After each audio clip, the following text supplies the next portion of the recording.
Liberate yourself through the powerful act of forgiveness.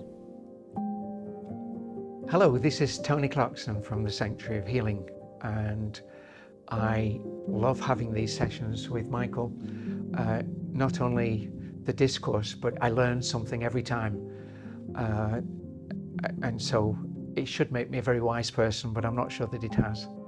Anyway, today we're going to talk about forgiveness. And it's such a big topic. And I think, Michael, you want to talk about time. Yes. And how that impinges on forgiveness. Yeah, or lack of time. Or lack of time. Because we're all governed, I've got one on myself, of course, we're all governed by the watches on our wrists. Yeah. And time doesn't really exist. Time is a conscious mind explanation for what is actually taking place spiritually within us. And we are here to progress and to experience. So time really equates to the accumulation of spiritual experience as we move through the challenges and situations that are presented to us during our lives. So if there's no time, the experiences that we've had, past tense, we're still having. In the present. We're still connected to them. Yeah.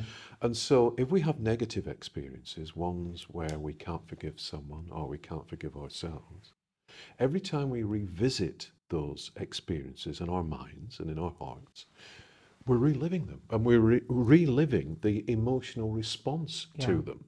So if they damaged our minds and our bodies the first time they happened, they're still doing that. They're still existing in the eternal now and still damaging us and chipping away at our health, at the way that we think, and holding us back, because they're excess baggage, aren't they? They are things that we don't need anymore, so we need to let go of them. I think Joseph explains this in the last book, The Spaces Between, and he talks about us as creators actually creating these negative emotions that we're talking about, and that they have sentience.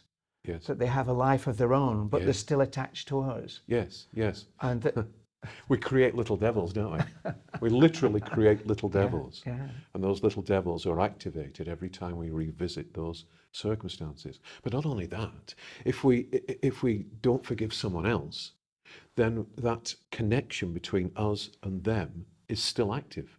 Yeah. And so that resentment, or sometimes even hatred, is flowing two ways. Yeah.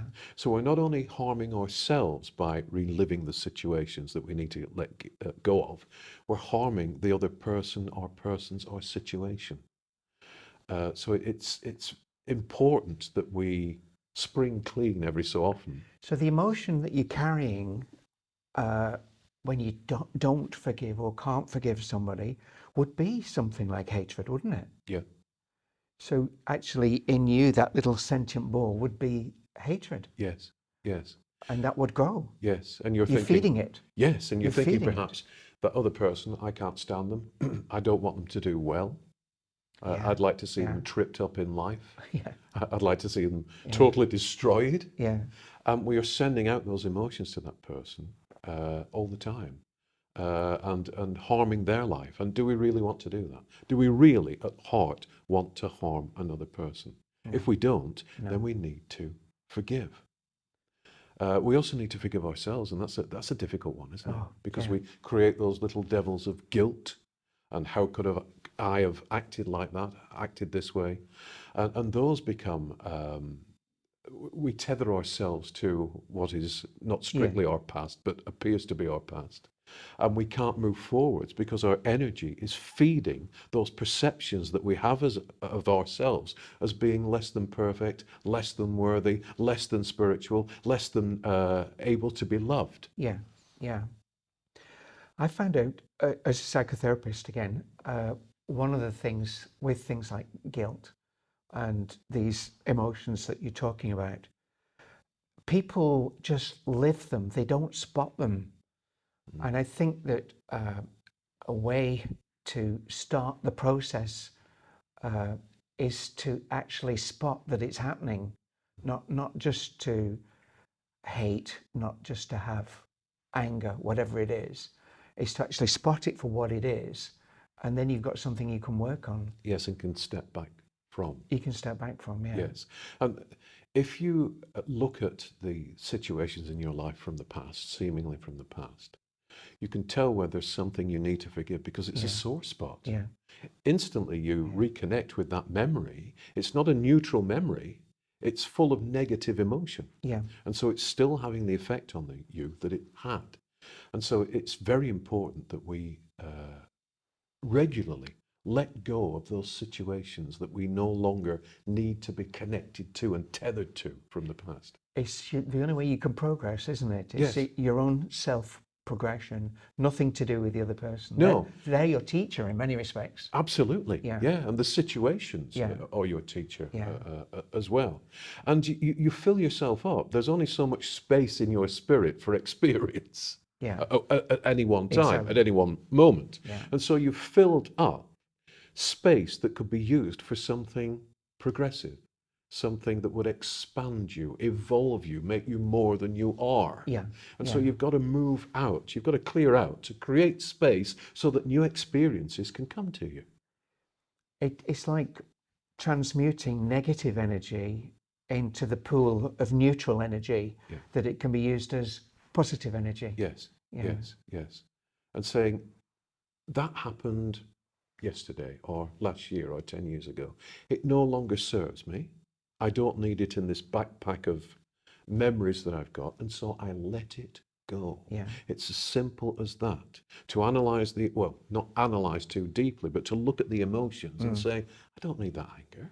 I let it go. Yeah. And a way to let go of the connection with the person or persons that you see as having wronged you is to bless them, is to love them. I find that so valuable way of acting out this, Send light to them, as Send light we've to often said. bless. Send light to them. But like you said, self-forgiveness as well. It's about being kind on yourself, isn't it? Not Yes. beating yourself up for Yes.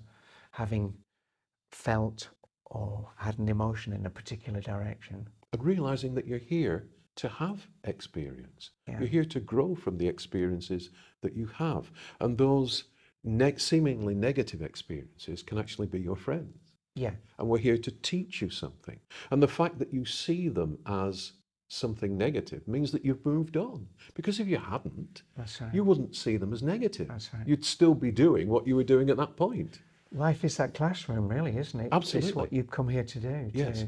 to move through these particular emotions, these self-doubts, and learn from it and come out stronger at the other end. Yes, yes. And as we said, if you forgive, if you let go of those situations, you let in more experience, more challenges. And you might think, well, that's another tough challenge. I don't want another tough challenge. But as a result of those tough challenges, you are evolving as a spirit so that when you leave this earth, as you will, as we all will, you have elevated your vibration to the extent that you can live in a different atmosphere, an atmosphere of harmony, an atmosphere of bliss, closer in the way that you operate and think and be to the divinity that you really are. Wow.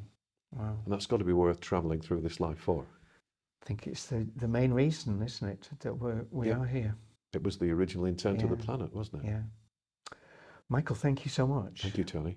Forgiveness, self-forgiveness and forgiving others. Yes. Yeah, wonderful topic. Okay. So viewers, I hope that has been of value for you today. Very deep subject, and I think one, if everybody applied it into their own lives, life will be different for everybody. Thank you so much for watching, and we look forward to seeing you again. God bless. Bye-bye. God bless. Take care.